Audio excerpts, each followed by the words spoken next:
ನಮಸ್ಕಾರ ಸ್ನೇಹಿತರೆ, ನೀವೇನಾದ್ರೂ RCB ಮತ್ತೆ IPLಗೆ ಯಾವಾಗ ಸ್ಟಾರ್ಟ್ ಆಗುತ್ತೆ, ಯಾವಾಗ ಶೆಡ್ಯೂಲ್ ಬಿಡ್ತಾರೆ ಅಂತಂದು ಕಾಯ್ತಾ ಇದ್ದೀರಾ? ಬನ್ನಿ, ಇವತ್ತು ಒಂದಿಷ್ಟು ಅಪ್ಡೇಟ್ಗಳನ್ನ ತಗೊಂಡ್ ಬಂದಿನಿ. ಯಾವ ಥರ ನೋಡೋಣ ಬನ್ನಿ.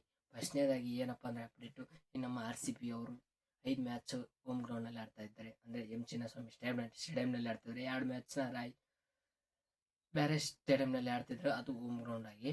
ಮತ್ತು ಇವಾಗ ಎರಡನೇ ಅಪ್ಡೇಟ್ ಏನಪ್ಪ ಅಂದರೆ, ಇದು IPL ಸ್ಟಾರ್ಟಿಂಗ್ ಡೇಟು 2 ದಿನ ಮತ್ತೆ ಡಿಲೇ ಆಗಿದೆ. ಏಕೆಂದರೆ ಮಾರ್ಚ್ 26ಕ್ಕೆ ಸ್ಟಾರ್ಟ್ ಆಗಬೇಕಾಗಿತ್ತು, ಇವಾಗ ಮಾರ್ಚ್ 28ಕ್ಕೆ ಸ್ಟಾರ್ಟ್ ಆಗ್ತಾ ಇದೆ. ಅದು ಫಸ್ಟ್ನೇ ಮ್ಯಾಚ್ KKR ಮತ್ತು RCB ಅಂತಂದು ಅಪ್ಡೇಟ್ಸ್ಗಳು ಬಂದಿವೆ. ಮತ್ತು Mumbai RCB, but RCB fix ಆಗಿರುತ್ತೆ. ಓಪನಿಂಗ್ ಮ್ಯಾಚ್ ಚಿನ್ನಸ್ವಾಮಿ ಸ್ಟೇಡಿಯಂನಲ್ಲೇ ನಡೆಯೋದು. First match inaugural match, first match ನಮ್ಮ ಚಿನ್ನಸ್ವಾಮಿ ಸ್ಟೇಡಿಯಂನಲ್ಲೇ ನಡೆಯುತ್ತೆ. ಆದರೆ RCB ವಿರುದ್ಧ ಯಾರು ಆಡ್ತಾರೆ ಅನ್ನೋದು ಸ್ವಲ್ಪ ಭಾಳ ಅಪ್ಡೇಟ್ಸ್ಗಳು ಬರ್ತಾ ಇವೆ, ಬಟ್ ಇನ್ನೂ ಕನ್ಫರ್ಮ್ ಇಲ್ಲ. KKR ಆಡ್ತಾರೆ ಅಂತ ಇದ್ದಾರೆ, ಮತ್ತು ಪಂಜಾಬ್ ಆಡ್ತಾರೆ ಅಂತಾರೆ. ಮುಂಬೈ ಇಂಡಿಯನ್ಸ್ ಮತ್ತು CSK, ಒಟ್ಟು ಅಪ್ಡೇಟ್ಸ್ ಬರ್ತವೆ, ಬಟ್ ಇನ್ನೂ ಕನ್ಫರ್ಮ್ ಇಲ್ಲ ಯಾರು ಆಡ್ತಾ ಇದ್ದಾರೆ RCB ವಿರುದ್ಧ ಅಂತಂದು. ಕಾದು ನೋಡೋಣ ಯಾರು ಆಡ್ತಾರೆ ಅಂತಂದು. ಇವಾಗ ಶೆಡ್ಯೂಲ್ ಯಾವ ಡೇಟ್ಗೆ ಬರ್ತಾ ಇದೆಯಪ್ಪ ಅಂದರೆ 6 ಇಲ್ಲ ಅಂದರೆ 7ನೇ ತಾರೀಕು, ಇವು 2 ಡೇಟ್ನಲ್ಲಿ ಶೆಡ್ಯೂಲ್ ಬಿಡ್ತಾ ಇದ್ದಾರೆ. ಅದು ಆಲ್ಮೋಸ್ಟ್ ಆಲ್ ಫಸ್ಟ್ 10 ಮ್ಯಾಚಿನೂ ಏನೋ ಬಿಡ್ತಾ ಇದ್ದಾರೆ ಅಂತಂದು ಅಪ್ಡೇಟ್ ಬಂದಿದೆ. ನೋಡೋಣ ಎಷ್ಟು ಬಿಡ್ತಾರೆ, ಏನು ಪೂರ ಸೀಸನ್ನ ಬಿಡ್ತಾರಾ ಅಥವಾ ಲೇಟಾಗಿ, ಅಂದರೆ ಅರ್ಧ ಸೀಸನ್ ಬಿಟ್ಟು ಇನ್ನೊಂದು ಅರ್ಧ ಸೀಸನ್ ಲೇಟಾಗಿ ಬಿಡ್ತಾರ, ಕಾದು ನೋಡಬೇಕಾಗಿದೆ. ಈ ಅಪ್ಡೇಟ್ ಇಷ್ಟ ಆಗಿತ್ತು. ಮತ್ತು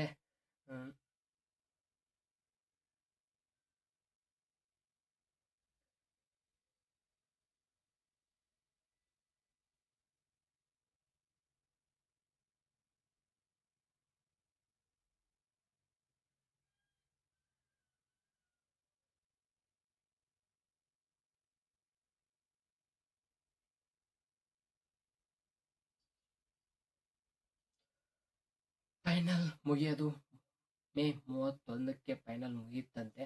ನೋಡೋಣ ಕಾದು, ಫೈನಲ್ ಆಗುತ್ತೆ ಅಥವಾ ಇವತ್ತು, ಅಂದರೆ 2 ದಿನ ಹೆಂಗೆ ಡಿಲೇ ಮಾಡಿದ್ದಾರೆ ಅದೇ ಥರನೇ ಇದನ್ನು ಕೂಡ 2 ದಿನ ಮುಂದಕ್ಕೆ ಹಾಕ್ತಾರೆ. ಕಾದು ನೋಡೋಣ ಯಾವಾಗ ಫೈನಲ್ ಮುಗಿಸ್ತಾರೆ ಗೊತ್ತಿಲ್ಲ. ಒಟ್ಟು ಸ್ಟಾರ್ಟಿಂಗ್ ಮಾರ್ಚ್ 28ಕ್ಕಂತಂದು ಎಲ್ಲ ಟೀಮು ಕ್ಯಾಪ್ಟನ್ಸ್ ಕೂಡ ಅನೌನ್ಸ್ ಮಾಡಾಗಿದೆ. ಮತ್ತು ಜೆರ್ಸಿನ ಇನ್ನೂ ಕೂಡ ರಿವೀಲ್ ಮಾಡಿಲ್ಲ ಒಂದಿಷ್ಟು ಟೀಮ್ಸ್ಗಳು.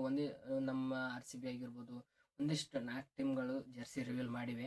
ಇನ್ನು 6 ಟೀಮ್ ಜೆರ್ಸಿ ರಿವೀಲ್ ಮಾಡಬೇಕು. ನೋಡೋಣ ಯಾವ ಥರ ಇರುತ್ತೆ ಅಂತಂದು. ಈ ಏನು 4 ಟೀಮ್ ಜೆರ್ಸಿ ರಿವೀಲ್ ಮಾಡಿದಾರಲ್ಲ, ಯಾವ ಥರ ಇದೆ ಅಂತಂದು ಕಮೆಂಟ್ ಮೂಲಕ ತಿಳಿಸಿ. ಓಕೆ, ಇವತ್ತಿನ ಅಪ್ಡೇಟ್ ಇಷ್ಟ ಆಗಿತ್ತು. ಈ ಅಪ್ಡೇಟಲ್ಲಿ ನಿಮ್ಗೆ ಏನಾದರೂ ಒಂದು ಅಪ್ಡೇಟ್ ಏನಾದರೂ ಇಷ್ಟ ಆಗಿದ್ರೆ ಈ ಚಾನಲ್ನ ಸಬ್ಸ್ಕ್ರೈಬ್ ಮಾಡ್ಕೊಳ್ಳಿ ಮತ್ತು ವಿಡಿಯೋನ ಲೈಕ್ ಮಾಡಿ ಅಂತ ಹೇಳ್ತಾ, ಥ್ಯಾಂಕ್ ಯು ಫಾರ್ ವಾಚಿಂಗ್. ಮತ್ತೆ ನೆಕ್ಸ್ಟ್ ವಿಡಿಯೋ ಸಿಗುವ.